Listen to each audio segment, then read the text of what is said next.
अस्सलाम वालेकुम फ्रेंड्स, कैसे हैं आप सब। सर्दियां आ रही हैं, हमारे पास तो आ चुकी हैं, पाकिस्तान में भी तकरीबन आने वाली हैं। तो मैंने सोचा छल्ले उबालने का तरीका शेयर करते हैं। मैं ये उबालने लगी थी तो सोचा आपसे भी शेयर करती जाऊं। तो बहुत ही मज़े की घर में रेसिपी है, ये बनती है। तो चलें शुरू करते हैं। बिस्मिल्लाहिर्रहमानिर्रहीम। पहले आप इसका छिलका उतार लें अच्छी तरह से, क्योंकि छिलका उतारे बगैर भी कई लोग जो है वो बॉईल कर लेते हैं, लेकिन वो प्रॉपर तरीका नहीं है। इसलिए कि छिलके के अंदर कोई भी कीड़ी या सूंडी ऐसी हो सकती है जो छल्ली में बाजू का लगी हुई होती हैं, तो हम उसे भी साथ ही बॉईल कर दें तो बेहतर है। आप इसको पहले अच्छी तरह से छिलका उतारने के बाद वॉश कर लें।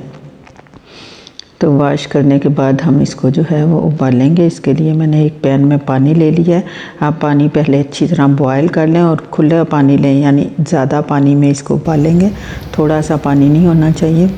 तो उसमें जो है अगर आप कुकर लगाएंगे, कुकर में 8 से 10 मिनट में ये गल के तैयार हो जाएंगी।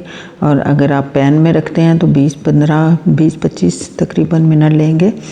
अब ये हमारी गल गई हैं, आप चेक कर सकते हैं इसको अच्छी तरह गल चुकी हैं। फिर इसके बाद मैंने इसका मसाला तैयार किया। इसके लिए 1 चम्मच chaat masala, half teaspoon जो है वो नमक का और half teaspoon red chilli powder का लिया, और उसको लेमन की मदद से इस पर लगा दें और इन्जॉय करें।